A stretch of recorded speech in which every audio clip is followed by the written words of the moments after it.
Blake, when we get into the lines, I think this should just all be the effects, don't you? Is that what you want in there? Yes. Here we go. Hans is another one of those artists that always comes up with something fresh and unique and different. He's a brilliant composer who has these wonderful melodies in his head. You look at the Pirates theme, which you hear everywhere now. And for the third one, he created a whole bunch of new themes. Play the downbeat of 180. Hans has developed new themes for each of the subsequent films. Some of those themes carry into the third film that were developed for Pirates 2. There are lots of brand new themes. I sat down and wrote over an hour's worth of new tunes. You know, it's the third one, so we want to do a really good job, and we have all these ideas that we've been talking about for, 3 years or so. It could be sweetened synthetically with a, a detuned piano. Yeah. One, with the bow. Yeah. There's a far more eclectic sort of landscape to the movie. I think that's part of the strength of these movies, that we keep showing you worlds that you've never quite seen before. And we give you sounds that you've never heard before. Okay, this part of our meeting is come up with ideas about other instruments. Since I already said things like banjo, it should open it up to that anything stupid you say will be hailed as a masterpiece. I mean, don't be shy. I just think we can take it a lot further than the last movie.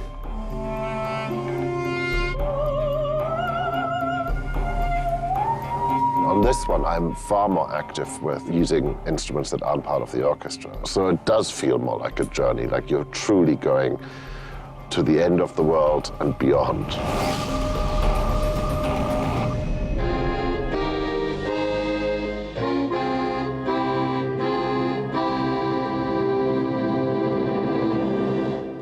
This next thing is like the big theme. Okay. The love theme? Well, it's actually the...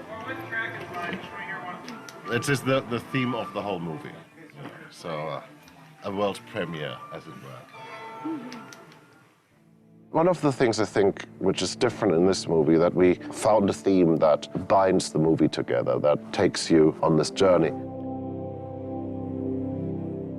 At the same time, I think all journeys are inherently romantic, and so, yes, I am using it I'm using it as a love theme. If you ever analyze it, there's like a twist of the Johnny theme in it, which is counter-imposed against the main notes of all the other themes tumbling down into hell, da da da da.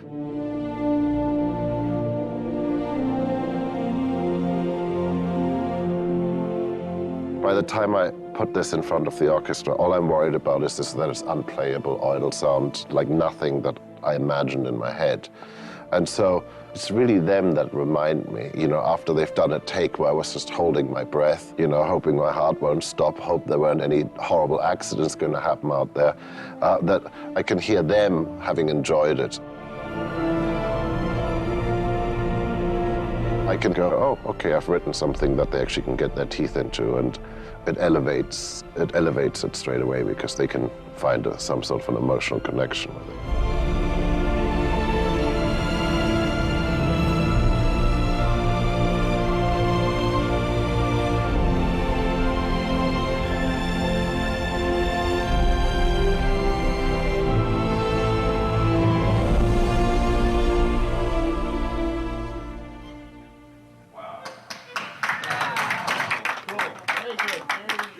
That's why I love working with musicians, because that's what they do. They give you the gift of their heart. Yeah, 25. Is that, you said to play out, we can do that.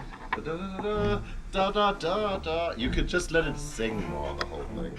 It's wonderful to watch him when he has, 80 musicians, and how he talks to each individual violinist to tell him exactly the pitch and the tone and the feeling that he wants. And then you add in the editors to a director who's as brilliant as Gore Verbinski. It makes it all kind of come together. I actually was like, where's the death toll? Right. Because we talked about that. Because it's so low. Yeah. And I was like, oh, it's there, but Right. I know I'm searching for it. The reason I didn't want to be in rock and roll anymore, or didn't want to be in a band anymore, is because all you do is you talk about music. But what happens with filmmakers is very often they will ask or describe something in a way that has Nothing to do with, you know, the language of music, but it sparks notes in you straight away. Right. More of those units could come in. But we have a bong into it. Yeah. We've had a wonderful dialogue with music throughout the cutting process with the composer Hans Zimmer just down the hall. When they start hanging is when it should start suspending. I think you're right. Yeah. We'd be able to get tracks into the system,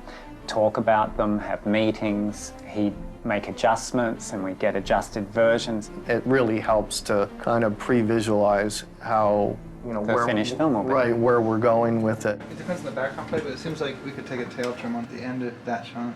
The Avid and electronic editing has made me rethink how we do it. And rather than starting at the end of a project, why not start at the beginning while they're shooting? And why not start giving the editors music early, because it will inspire them and things will come together and you very quickly find out what doesn't work as well. I'm saying I can play any tune through that texture. I just like the high thing and... Oh, I think if you end up doing it, Yeah. use that instead of... Yeah. Some of these things go completely wrong. We have, you know, I mean, you know, this is the stuff we never talk about. When you write something and you really believe in it and it goes completely wrong. The descending into the splash, sort of feels like it's working, and then it goes da-da-da-da-da-da-da-da, boom. So it kind of womp, womp, womp, instead of That Gorg doesn't stand up in the middle of this and go, oh my God, you're ruining my movie. You know, I mean, I think that takes character.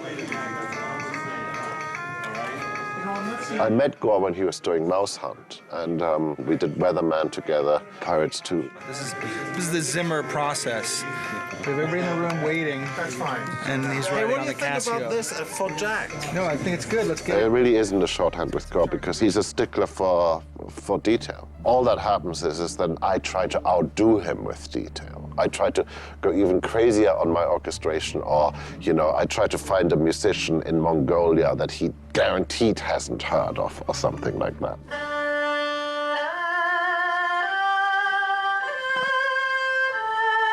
So we have all these cultural references and, you know, our Fellini movies, Armored Core, and we analyze things to great levels, but the form of it, I think, is good. Yeah, but that's going to work, right? The Right. high note and the cross. Right. That's what makes it so fun for me, because I'm dealing with somebody who understands my obsession about certain things and who seems to have a similar taste.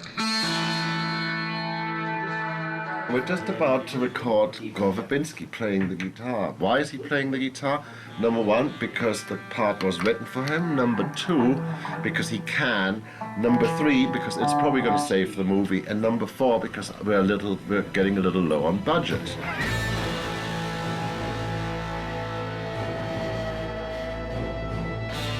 He's a really good guitar player. Actually, it was interesting to do this sort of role reversal where, you know, suddenly I was the director and he was reacting the way I was reacting by being insecure. It's too much gain, huh? The headphones are too hot now. I mean, I can't get any more distortion. Everything's on 10. He was saying, look, if it's no good, you can get somebody else. Look, I've said that to him 1,000 times. I'm loving that I don't have to fire you. It's great. Actually, Gore gave me a big gift at the end of the last movie, and he doesn't even know this. He said to Melissa, our music supervisor, he said, when Hans sits down and just plays his moody chords, something special happens. And I forgot, when I play really simply, it's very effective, you know, but there's a thing that happens, you know, where, you know, you get carried away with all the stuff on the screen and you start to get complicated. You know, he just reminded me, you know, if I just do Hans, simple, moody, you know, German. It's very effective, it's very emotional. 3 or 4 notes can make a brilliant melody, and that's what I believe in. I believe in very simple, strong melodies. I do think we have a sound that nobody else has, and nobody else had, and even though it's humorous, it's pretty tough. I thought we were going to make the Bikers pirate movie. I was substituting the ships for Harley-Davidson motorcycles in my mind. So there's always a rock and roll sensibility in it. Hans has done a magnificent job to create probably the boldest and most romantic themes An yet. epic sounding score. I never forget what a great opportunity I have. People are asking me to write music. Wow, this is what I wanted my life to be about. So, you know, lucky me.